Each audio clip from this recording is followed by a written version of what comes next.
Hello guys and welcome to our YouTube channel Magical Education once again and this is Rupali Vishwakarma. तो आज का हमारा जो टॉपिक है वो है हिंदी भाषा का इतिहास। 3 लेक्चर पहले ही हो चुके हैं, अगर आपने नहीं देखे हैं तो देख लेना।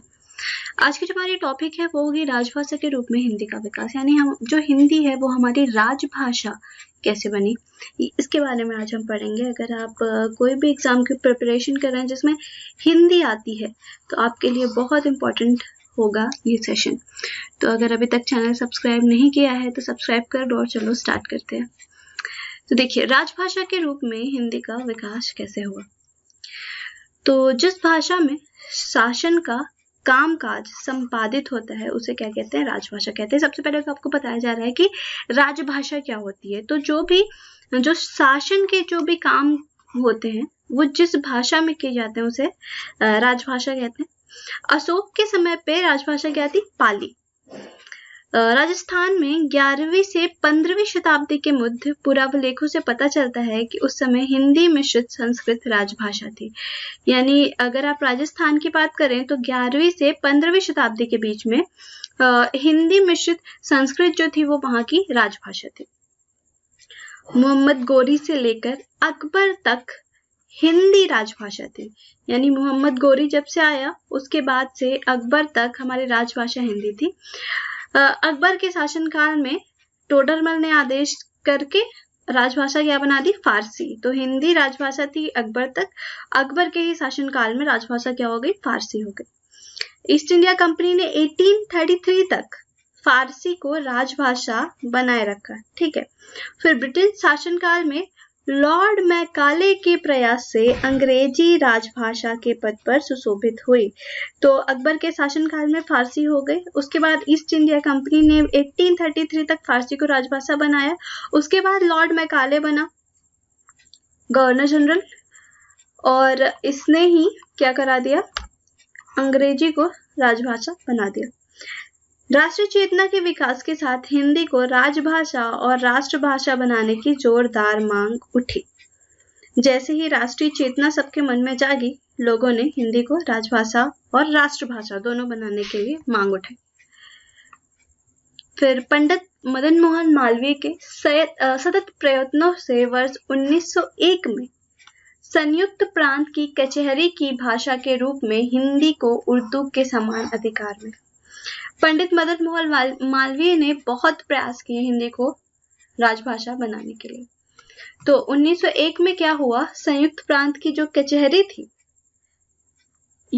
संयुक्त प्रांत यानी कि यूनाइटेड प्रोविंस, जो कि अभी आपका यूपी है, तो यहाँ की कचहरी की भाषा के रूप में हिंदी को उर्दू के समान अधिकार मिला। पहले कचहरी में उर्दू की बहुत ज्यादा मान्यता थी, तो उर्दू के समान स्थान किसको दिया गया, हिंदी को दिया गया।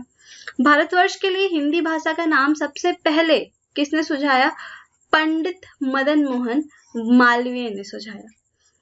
आगे देखेंगे कि संविधान सभा में हिंदी को राजभाषा बनाने का प्रस्ताव गोपाल स्वामी अयंगर ने प्रस्तुत किया, ठीक है। संविधान सभा में किसने प्रस्तुत किया हिंदी को राजभाषा, आपसे क्वेश्चन पूछ सकता है तो आप बताएंगे गोपाल स्वामी अयंगर ने। भारतीय संविधान में हिंदी को 14 सितंबर 1949 को मान्यता प्रदान की गई। संविधान के अनुच्छेद 343 के अनुसार संघ की राजभाषा हिंदी और लिपि क्या है, देवनागरी है।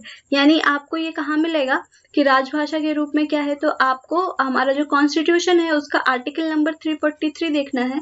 उसमें आपको देखेगा कि जो हमारा संघ है उसकी राजभाषा हिंदी है और लिपि क्या है, देवनागरी लिपि है, ठीक है। तो राजभाषा हमारी हिंदी है, ठीक, ना कि राष्ट्रभाषा हिंदी है, दोनों में डिफरेंस है, ध्यान रखिएगा। संविधान के अनुच्छेद 344 में राजभाषा संबंधी आयोग और संसद की समिति का उल्लेख है। अब ये सारी कोई भी बात समझाने वाली नहीं है, ये सारे फैक्ट्स है जो कि आपको याद करने हैं। संविधान के अनुच्छेद 344(1) के अनुसार राष्ट्रपति ने 7 जून 1955 को राजभाषा आयोग के गठन का आदेश जारी किया। आपसे पूछ सकते हैं कि राजभाषा आयोग के गठन का आदेश कब मिला, तो 7 जून 1955 को। किसने जारी किया, राष्ट्रपति ने जारी किया। संविधान के अनुच्छेद 344(4) के अनुसार राजभाषा आयोग की सिफारिश की जांच के लिए एक समिति गठित की गई, जिसमें लोकसभा के 20 तथा राज्यसभा के 10 इस प्रकार कुल 30 सदस्य थे। तो जो समिति गठित की गई राजभाषा के लिए उसमें 30 सदस्य थे, जिसमें से कि 20 आपके राज्यसभा 20 लोकसभा से थे और 10 के यहाँ से थे राज्यसभा से। राजभाषा आयोग के प्रथम अध्यक्ष कौन थे? बाल गंगाधर खरे थे।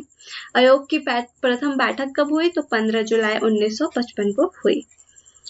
संविधान के अनुच्छेद 345 राज्य में होने वाली भाषाओं में किसी एक या अनेक या हिंदी को शासकीय प्रयोजन के लिए अंगीकृत करने से संबंधित है।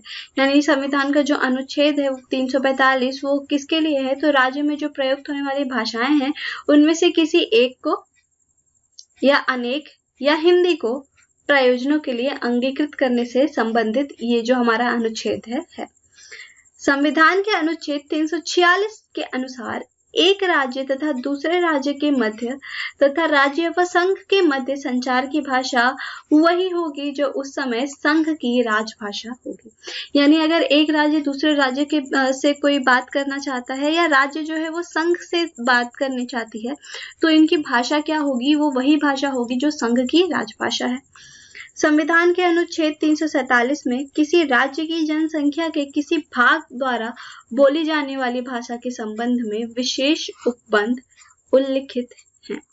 यानी संविधान का अनुच्छेद जो है वो 347 वो किसी राज्य में की जो जनसंख्या है वो कौन कौन सी बोली बोलती है तो इस भाषा के संबंध में उसमें जानकारी आपको मिलेगी। संविधान का अनुच्छेद 348 कहता है कि उच्चतम न्यायालय उच्च न्यायालय में और अधिनियमों विधेयकों आदि के लिए प्रयोग की जाने वाली भाषा का उल्लेख है। तो उच्चतम न्यायालय उच्च न्यायालय अधिनियम जो भी आते हैं विधेयक जो भी पारित किए जाते हैं उसमें कौन सा भाषा का प्रयोग होगा वो किसमें उल्लिखित है? 348 में। संविधान के अनुच्छेद 349 में भाषा संबंधित विधियों के अधिनियमित करने के लिए विशेष प्रक्रिया का उल्लेख हुआ है। आगे देखेंगे कि संविधान के अनुच्छेद 350 में शिकायतों को दूर करने के लिए अभ्यावंदन में प्रयोग की जाने वाली भाषा का उल्लेख हुआ। आपको बताया जा रहा है कि कौन कौन से अनुच्छेद में कौन कौन सी प्रकार की भाषाओं का उल्लेख है। अनुच्छेद अगर 350 क की बात करें तो इसमें प्राथमिक स्तर पर मातृभाषा में शिक्षा की सुविधा का उल्लेख हुआ है। यानी प्राथमिक स्तर पर जो बच्चे हैं उनको मातृभाषा बताई जाए। 350 ख में भाषाई अल्पसंख्यक वर्गों के लिए राष्ट्रपति द्वारा विशेष अधिकार की नियुक्ति का उल्लेख हुआ है। यानी भाषा के आधार पर जो अल्पसंख्यक वर्ग हैं उनके लिए राष्ट्रपति जो है वो विशेष अधिकारी की नियुक्ति करेगा, उसका उल्लेख है। संविधान की अष्टम सूची मतलब शेड्यूल 8 में अनुच्छेद 344(1) और 351 में 22 भाषाएं सम्मिलित की गई हैं। तो ये देखो राजभाषा से संबंधित कुछ संस्थाएं हैं जिनका नाम यहाँ दिया गया है और इनका स्थापना वर्ष यहाँ पर दिया गया है। तो ये आप अपने से पढ़ लेंगे, मन चाहे तो इसका स्क्रीनशॉट कर ले और फिर आराम से इसे पढ़िए। आगे देखिए जो आपकी शेड्यूल 8 में 22 भाषाएं सम्मिलित की गई हैं वो कौन कौन सी हैं। तो सबसे पहले शुरुआत में 14 भाषाओं को सम्मिलित किया गया था। क्या क्या थी? असमिया, बांग्ला, गुजराती, हिंदी, कन्नड़, कश्मीरी, मलयालम, मराठी, उड़िया, पंजाबी, संस्कृत, तमिल, तेलुगु और उर्दू। फिर होता है 21वां संशोधन। इसके अंतर्गत 1967 में सिंधी भाषा को शामिल किया गया, तो सिंधी भाषा 15वीं बन गई। फिर 71वें संशोधन में जो कि 1992 में हुआ, कोंकणी, मणिपुरी, नेपाली भाषाओं को सम्मिलित किया गया। तो यहाँ तक 15 एंड देन 16, 17 और 18। फिर 19वें संशोधन जो कि 2003 में हुआ, इसमें बोडो, डोगरी और मैथिली, संथाली इन 4 भाषाओं यानी कुल टोटल 22 भाषाएं हो गई। आपसे ये पूछता है कि सबसे आखिरी की 4 भाषाएं कौन से है, तो बोडो, डोगरी, मैथिली और संथाली इन 4 भाषाओं को 92वें संशोधन में शामिल किया गया। संविधान के अनुच्छेद 351 में हिंदी भाषा के विकास के लिए निर्देशों का उल्लेख है। यानी 351 आप अगर अनुच्छेद पढ़ेंगे तो हिंदी भाषा का विकास कैसे करना है उसका उल्लेख है। भारत की राजभाषा 2 है, हिंदी और अंग्रेजी दोनों। ये बात आपको ध्यान रखना है, राष्ट्रभाषा नहीं है, राजभाषा है। मैं बार बार बता रही हूँ क्योंकि संविधान के अनुच्छेद 120 की धारा 1 भाग 17 के अनुसार अनुच्छेद 348 के उपबंधों के अधीन संसद का कार्य हिंदी या अंग्रेजी में किया जाता है। संविधान में आश्वासन दिया गया था कि वर्ष 1965 से सारा कामकाज हिंदी में होगा, परंतु सरकारी नीतियों के कारण ऐसा न हो सका।